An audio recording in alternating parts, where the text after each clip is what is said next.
Um, I wish I had more time to develop the Palestine question. I've just been speaking to a gentleman who's a veteran of the British services in Palestine, and he gave me the benefit of his experience, which is shared actually by virtually every British veteran from Palestine that I have ever met.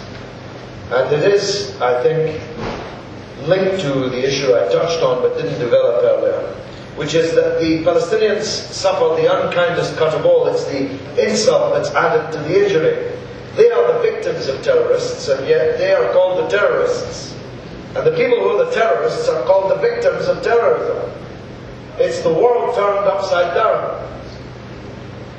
White colonial settlers came from Europe and kicked out brown indigenous people from their land, making use of their superior technology and military and other supply logistics to rout the local people and drive them away. And somehow we're supposed to regard them as the victims of the peace.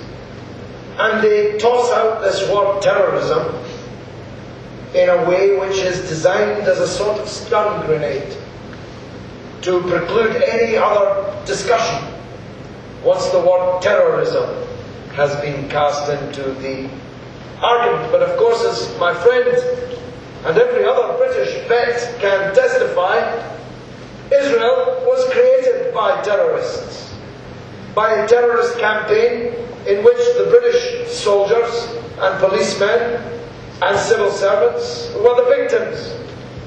The King David Hotel in Jerusalem was blown up by Israeli terrorists, killing 92 British civil servants, men and women, young and old.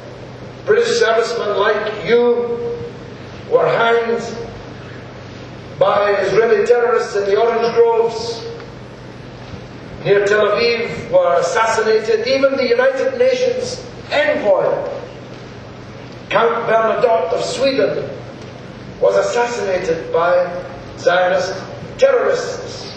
I mention that not because I want to, turn the clock back, not because I wouldn't say that there's never a cause for shooting at soldiers. Sometimes there is in freedom struggle.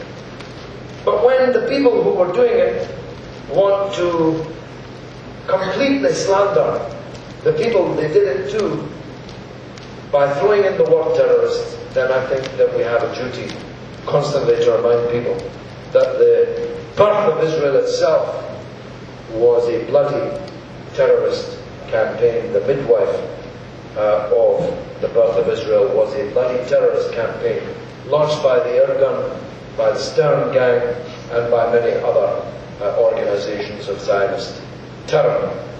So I'm grateful to you, sir, for bringing that matter up again today.